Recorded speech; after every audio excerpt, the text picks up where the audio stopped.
किसी ने बहुत सुंदर बात कही है कि बिना वजह ली गई हाय और किसी और का खाया हुआ हक जीवन में कभी न कभी दुख बनकर जरूर लौटता है। किसी को आह को हल्का समझने की भूल मत करना। किसी की आह को हल्का समझने की भूल मत करना। वक्त जब हिसाब करता है तो बड़े बड़ों को झुकना पड़ता है। नमस्कार दोस्तों, मैं हूं श्याम गुरु। दोस्तों, आज मैं आपको एक ऐसी कहानी सुनाने जा रहा हूं जो हमें यह सिखाती है कि दूसरों का हक मारकर और किसी को दुख देकर कोई भी इंसान कभी सुखी नहीं रह सकता। कर्म का हिसाब देर से होता है लेकिन होता जरूर है। किसी एक गांव में विनोद नाम का एक व्यक्ति रहता था। वह काफी चालाकी और स्वार्थी स्वभाव का था। उसे हमेशा अपने फायदे की चिंता रहती थी। गांव के लोग उसकी बातों में आ जाते थे लेकिन वह मौका मिलते ही उनका नुकसान कर देता था। उसी गांव में रघु नाम का एक गरीब किसान रहता था। रघु बहुत मेहनती और ईमानदार इंसान था।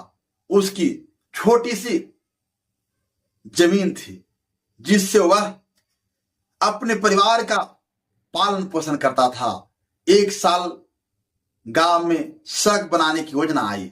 सरकार ने किसानों की जमीन का उचित मुआवजा देने का फैसला किया। विनोद ने चालाकी से अधिकारियों को गलत जानकारी दी और रघु की जमीन का एक हिस्सा अपने नाम दिखा दिया। मुआवजा का बड़ा हिस्सा विनोद को मिल गया और रघु को बहुत कम पैसे मिले। रघु ने बहुत विनती की लेकिन किसी ने उसकी बात नहीं सुनी। घर लौटकर रघु की आंखों में आंसू थे। उसने आसमान की ओर देखकर कहा, हे भगवान, मैंने किसी का बुरा नहीं किया। अगर मेरे साथ अन्याय हुआ है तो न्याय भी आप ही करेंगे। रघु की पत्नी और बच्चे उस दिन भूखे सो गए। उनके मन से निकली पीड़ा और बेबसी की हाय सीधे भगवान तक पहुंच गई। दूसरी तरफ विनोद बहुत खुश था। उसे लग रहा था कि उसने बड़ी समझदारी का काम किया है। उसने उन पैसों से नया मकान बनवाया, महंगे सामान खरीदे और लोगों के सामने अपनी अमीरी दिखाने लगा। लेकिन समय हमेशा एक जैसा नहीं रहता। कुछ महीनों बाद विनोद के बेटे की तबीयत अचानक खराब रहने लगी। इलाज पर लाखों रुपए खर्च हो गए लेकिन कोई विशेष फायदा नहीं हुआ। फिर उसके व्यापार में भी भारी नुकसान हो गया।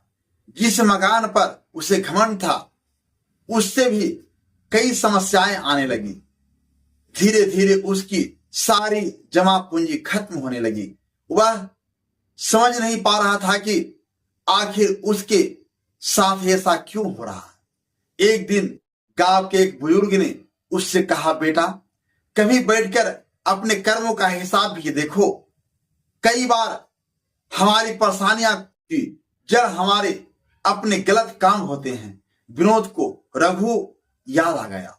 उसे वह दिन याद आया जब उसने उसकी जमीन का हक छीन लिया था। उसे अपनी गलती का एहसास होने लगा।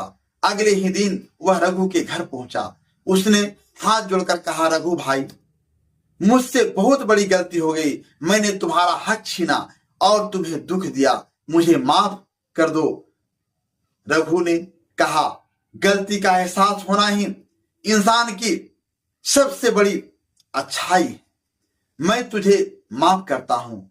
विनोद ने रघु का पूरा पैसा वापस कर दिया और गांव वालों के सामने अपनी गलती स्वीकार की।